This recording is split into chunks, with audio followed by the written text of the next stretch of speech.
एक होती काऊ, एक होती चिव. दिव्याचं नाव घेतो अर्थ.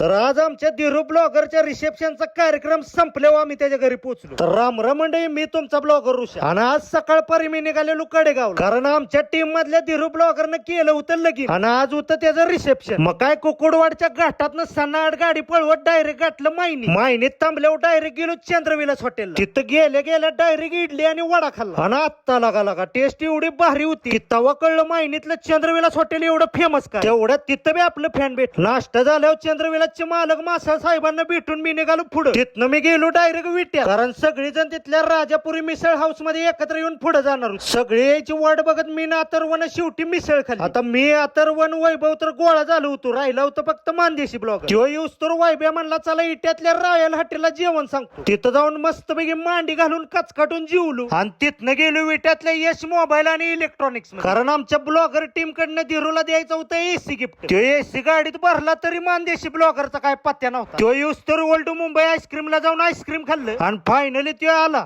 दुपारी 12ला येणार होता आणि हो गाडी 4 वाजता आला. आता काय डोंबलाचं रिसेप्शन गावतोय, तरी बी सन्नाट गाडी ताणत कडेगाव गाठलं आणि जाऊन बघतोय तर धीरूच्या घरची कार्यालयाला कुलप घालून रिसेप्शन संपवून निवांत घरी येऊन बसलेली. पोरानं म्हणलं तुमच्या बरला काय एखाद्यानं मॅच बघायचा, फार मॅच संपल्यावर न्याचा, तेवढ्यात जाऊ दे म्हणलं धीरूला गिफ्ट देऊन खुश करावं. चले कुल्फी ले पिस्ता.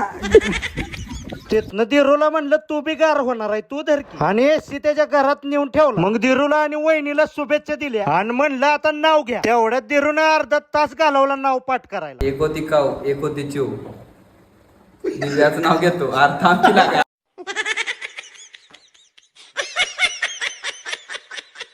एक होती काऊ, एक होती चिव. एक होती काऊ, एक होती चिव.